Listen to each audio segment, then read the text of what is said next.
সুশান্ত সরে জানা ওনার বাবা নেই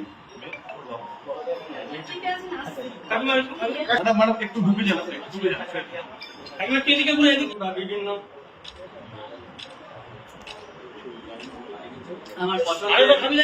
বিভিন্ন যেগুলো সেগুলো নিয়ে এবার মিষ্টি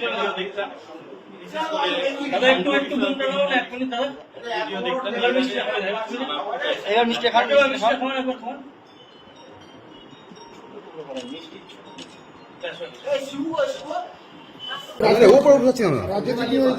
স্বাভাবিকভাবে খুবই ভালো লাগছে।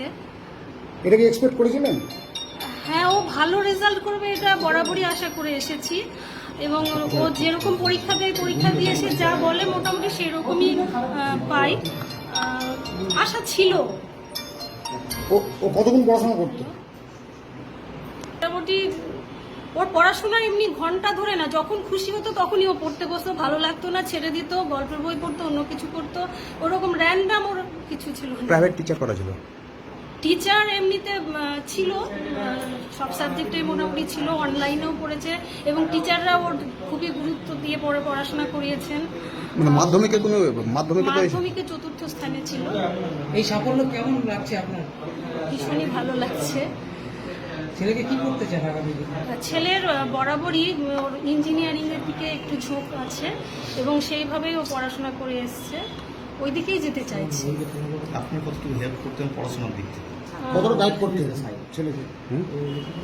দেখুন, ও ছোট থেকে আমরা বাড়িতেই পড়াশোনা করিয়ে এসেছি, তারপরে যখন বড় হলো, যখন মানে 9-10-এ যখন উঠে গেল, আমাদের আয়ত্তের বাইরে চলে গেল, তখন ওকে টিচারের হাতে আমরা দিয়েছি। টিচার ওনারা বেশ ভালো করে গাইড করেছেন, সব টিচার ওকে খুব যত্ন সহকারে পড়িয়েছে। আমি অনামিকা সাহা গুপ্ত। আপনার হাজবেন্ডের নাম কি? শিব শান্ত গুপ্ত। কি করে উনি?